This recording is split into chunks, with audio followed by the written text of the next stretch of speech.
Okay, so you want to own a self-storage facility, a flat piece of land, a few hundred metal boxes lined up in rows, a padlock on each one, and a rent check that shows up every single month whether the person behind that door ever opens it or not. No employees running around, no customers browsing shelves, no kitchen, no gym floor, no cattle to feed, just boxes, and people paying you to keep their stuff in them. On paper, it sounds like the closest thing to free money in all of real estate. And here's the strange part. In a lot of ways, it actually is. But the version of this business that prints money quietly in the background is not quite the version most people picture when they imagine buying a storage facility. And the gap between those two versions is where a lot of new owners get an expensive education. Let's start with what people think this business is. You picture a gate, keypad, a security camera, and a guy who shows up twice a month to mow the grass around 100 metal doors. Low overhead, high margin, practically passive income. That mental image is not wrong exactly. It's just incomplete. Because before any of that quiet monthly cash flow shows up, you have to survive getting the thing built or bought in the first place. And that part of the business looks nothing like passive income at all. Self-storage sits in a strange middle ground of real estate. It is not a house. It is not an office building. It is closer to a warehouse that's been sliced into a few hundred individual rentable slivers. And that slicing is the entire business model. A standard mid-sized facility might run somewhere between 40,000 and 80,000 square feet of rentable space, split into anywhere from 400 to 700 individual units of different sizes, from small 5x5 closets to 20x20 vehicle bays. Building one of these from raw land can cost anywhere from $35 to $55 per square foot, depending on whether it's a single-story drive-up facility or a multi-story climate-controlled building in a dense urban market, where costs can run significantly higher because of elevators, HVAC systems, and steel-reinforced construction. Do that math on a 60,000 square foot facility, and you're looking at somewhere between $2 and $4 million just in construction costs before you've bought the land underneath it. And the land itself is its own puzzle, because self-storage has a strange relationship with location that most other real estate doesn't share. A restaurant needs foot traffic. A gym needs density within a 10-minute drive. A storage facility needs something closer to visibility and access without needing to be anywhere particularly expensive. This is why you'll often see storage facilities tucked behind retail strips, along secondary roads, or on parcels that were considered too awkward or too small for anything else. That's not an accident. Developers specifically target what the industry calls leftover land, parcels that a big box retailer or a housing developer passed on, because storage doesn't need the same kind of prime frontage that drives up land costs elsewhere. A well-located storage parcel might run anywhere from $300,000 to over $2 million depending on the market, a fraction of what comparable retail or residential land would cost in the same area. Here's the catch. Zoning for self-storage has gotten dramatically harder to secure over the last decade, not easier. Local governments have increasingly pushed back against new storage developments because a storage facility generates almost no foot traffic, almost no local jobs, and almost no sales tax revenue compared to literally any other use of that land. A city planning department would rather have a restaurant or a retail strip on that parcel, something that puts people on the sidewalk and dollars into the local tax base, which means getting a storage facility approved can take 12 to 24 months of hearings, environmental reviews, and traffic studies before you've poured a single slab of concrete. And in some markets, particularly in dense suburban areas, the zoning battle alone kills more storage projects than the construction costs ever do. Now, buying an existing facility instead of building one avoids that zoning fight entirely, which is exactly why the resale market for self-storage has gotten so aggressively competitive over the last several years. A stabilized facility, meaning one that's already leased up and generating consistent income, typically sells based on something called a capitalization rate, or cap rate for short. That's simply the facility's annual net operating income divided by its purchase price. In a strong market, well-located self-storage facilities have traded at cap rates as low as 5 to 6%, meaning buyers are willing to pay a premium, sometimes 16 to 20 times the annual net income, just to skip the headache of building and leasing one from scratch. A facility generating $400,000 a year in net operating income at a 6% cap rate would sell for roughly $6.6 million. That's the price of convenience and an already proven track record. So let's say you've got your facility, built or bought. Now here's where the real texture of this business starts to show up.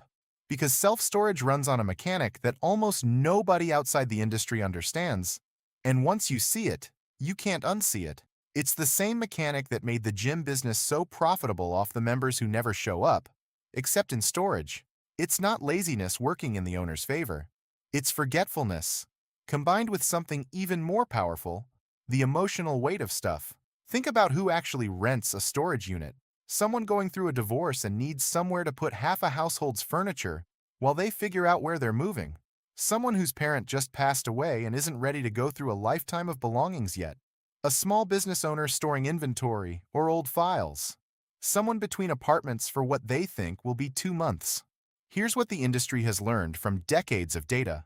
The average self-storage renter stays far longer than they originally intended.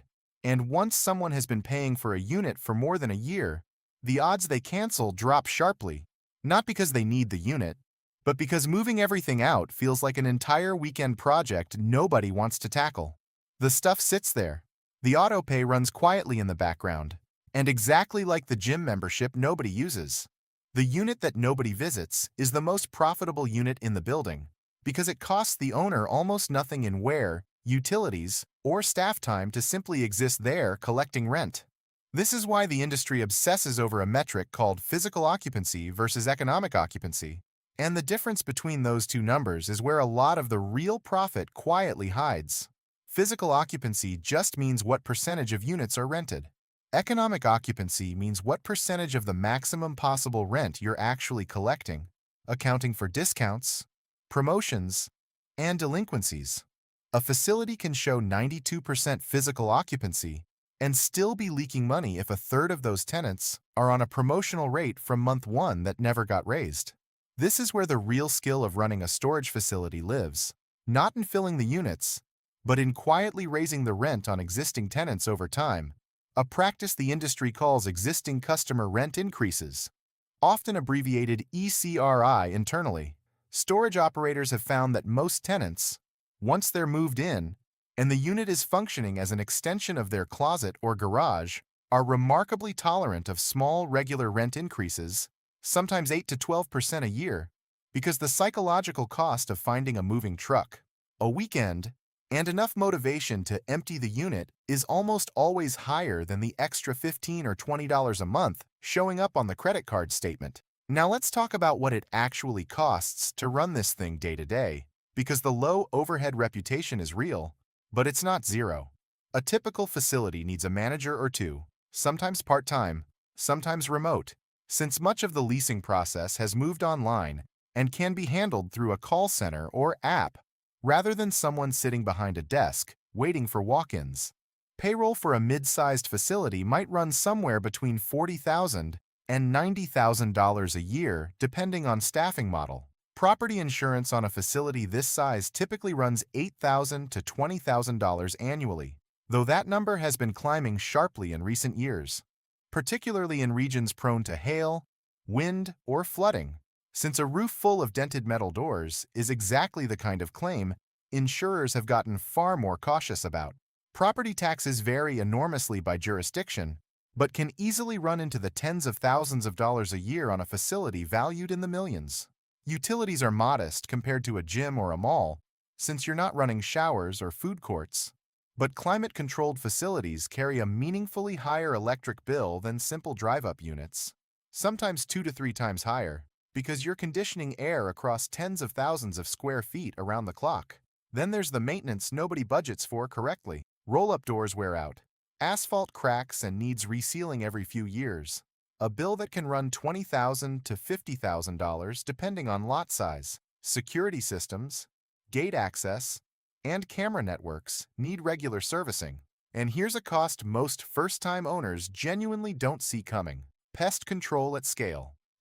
Hundreds of sealed metal boxes sitting mostly undisturbed for months at a time is close to an ideal environment for rodents.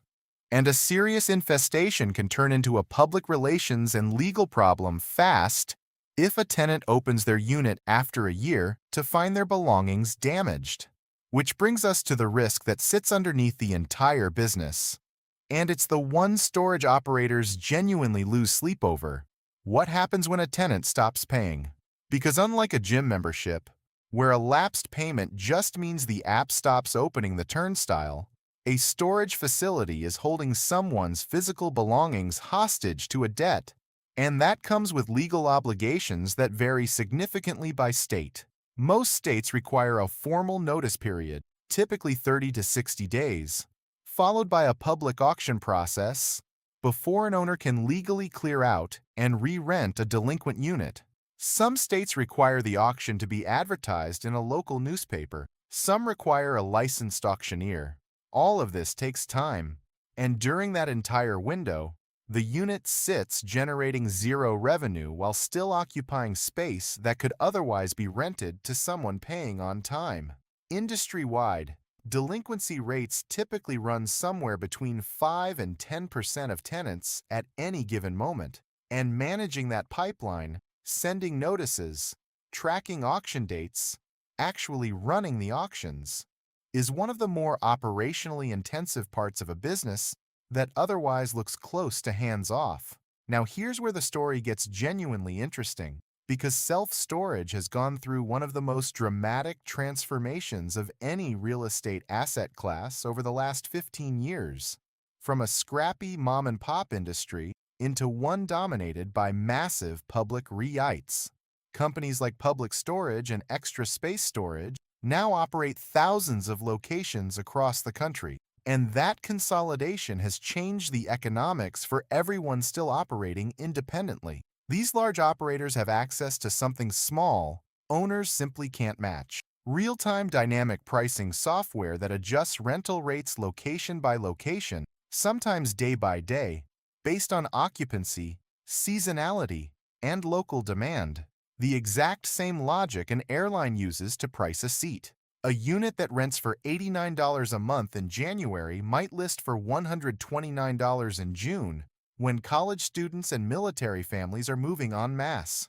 Independent operators competing against these REITs without that pricing technology are essentially bringing a pricing gut feeling to a data fight, and it shows up directly in the bottom line. This consolidation wave has also driven up the price of buying an existing facility, which is exactly why the cap rates on stabilized properties have compressed so much over the past decade. The large operators have enormous amounts of capital to deploy and a strong appetite for scale, which means they've been willing to pay aggressive prices for well-located facilities, pushing smaller independent buyers towards secondary and tertiary markets where competition and prices are lower, but so is the population growth that drives long-term demand. And demand is not a guaranteed, permanent thing, no matter how the pandemic-era boom made it feel. Self-storage demand is tightly correlated with what the industry calls life events. People move, people downsize, people go through a divorce, a death in the family, a renovation, a business expansion. During the 2020 to 2022 period, a wave of pandemic-driven moving, remote work relocations, and general household disruption sent storage occupancy and rents to record highs across the country, with some markets seeing rent growth of 15 to 20% in a single year. But that boom created its own hangover. A surge of new construction got greenlit to chase those record rents. And by 2023 and 2024, a significant amount of new supply began hitting many of the same markets, right as the pandemic-era moving surge cooled off, pushing occupancy and rent growth back down toward more historically normal, and in some markets, uncomfortably soft levels. Self-storage, in other words, is not immune to the oldest problem in commercial real estate. When a business looks easy and profitable, capital floods in to build more of it, and the oversupply shows up 2 or 3 years later, right when you least expect it. To understand how badly this can go when the fundamentals break down, it helps to look at a real example rather than a hypothetical one. Through the mid-2000s, A wave of independent storage developers built aggressively in overheated suburban markets, betting that population growth and rising household formation would keep absorbing new supply indefinitely. In several Sunbelt metro areas, storage construction outpaced actual demand for years running, with some submarkets seeing 3 or 4 new facilities open within a couple of miles of each other, all chasing the same finite pool of renters. When the 2008 financial crisis hit and household moves slowed sharply, alongside a wave of foreclosures that meant fewer people were buying new homes and needing somewhere to stash belongings during a move, occupancy across many of these overbuilt markets collapsed from the high 80s and low 90s down into the 60s within 18 months. Facilities that had been financed with aggressive leverage, betting on projected rent growth that never materialized, found themselves unable to cover debt service, and a meaningful number went into foreclosure or were sold at steep discounts to larger operators who had the balance sheet to wait out the downturn. The pattern that emerged from that period is one the industry still talks about today. Self-storage doesn't fail because people stop needing to store things. It fails because too many facilities get built chasing the same renters at the same time. And the ones with the thinnest cash reserves and the most debt are the ones that don't survive the gap between when the building opens and when it actually fills up. That gap, by the way, deserves its own explanation because it's one of the most dangerous periods in the entire life of a storage facility, and it catches new developers off guard constantly. A brand new facility does not open at 90% occupancy. It opens at 0. Lease up, the period during which a facility fills from empty to stabilized occupancy, typically takes 18 months to 3 years depending on the market and how aggressively the operator prices early rentals to attract initial tenants. During that entire window, the facility is generating a fraction of its eventual income while carrying the full weight of its construction debt, insurance, property tax, and staffing costs. A developer who underestimated the lease-up timeline or who got unlucky with a local economic downturn right as the doors opened can burn through their entire cash reserve before the facility ever reaches the occupancy level the original financial projections assumed. This is exactly the kind of risk that looks invisible on a spreadsheet full of stabilized year projections and becomes very visible the moment you're the one making a construction loan payment on a building that's 20% full. There's also a financing wrinkle specific to this asset class worth understanding because it shapes who actually ends up owning these facilities long term. Because self-storage produces such reliable, predictable cash flow once stabilized, with low tenant turnover costs, compared to something like an office building where you're constantly paying for tenant improvements and broker commissions between leases. Lenders have historically been comfortable offering attractive loan terms on stabilized properties, sometimes allowing buyers to finance 65 to 75% of the purchase price. That accessible leverage is part of why so much institutional capital has flowed into the sector, but it cuts both ways. The same leverage that makes returns look attractive in a good year is exactly what turned a soft occupancy dip into a foreclosure wave for over-leveraged owners during the 2008 downturn. And it's the same mechanic that separates operators with real cash reserves from the ones who get wiped out the moment a new competitor opens down the street. So let's put this together and look at what a realistic year actually looks like for a mid-sized independent facility. In the strong scenario, you've got a well-located 60,000 square foot facility, 90% physical occupancy, disciplined rent increases on existing tenants, and a local market that hasn't been flooded with new competing supply. Annual revenue on a facility like that might land somewhere between $700,000 and $900,000. And because operating expenses for storage typically run only 30 to 40% of revenue, dramatically lower than almost any other commercial real estate type, net operating income can land somewhere between $450,000 and $550,000 a year. That's an extraordinary margin compared to a gym or a mall, and it's exactly why institutional money has poured into this sector so aggressively. In the tougher scenario, 2 or 3 new competing facilities open within a 5-mile radius over an 18-month window, something that's become increasingly common as more investors have chased the same low overhead promise you did. Suddenly, you're not the only option in town, and the REITs down the road are running promotional rates and dynamic pricing you can't match. Occupancy slides from 90% down to 75%. Your rent increases on existing tenants get harder to push through because tenants who feel gouged now have somewhere else to go. Meanwhile, your fixed costs, insurance, property tax, debt service, don't move an inch just because a fifth of your units are sitting empty. Net operating income on that same facility can fall from $500,000 down to $250,000 or less. And if you finance the purchase with meaningful leverage, that swing can be the difference between comfortably covering your mortgage and scrambling every month to make the payment. That's the real shape of this business. The low overhead reputation is genuinely true. Storage is one of the most efficient, hands-off ways to generate income in commercial real estate. And the mechanic of tenants who forget, procrastinate, and quietly tolerate rent increases makes it one of the most forgiving businesses toward its own owner. But the entry price has gotten steep.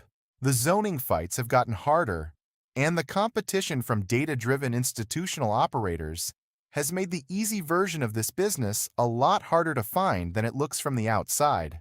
The boxes don't change. What's inside the boxes and how badly people want to avoid dealing with it, that's the actual business. The rent isn't really for the space. It's for not having to think about it.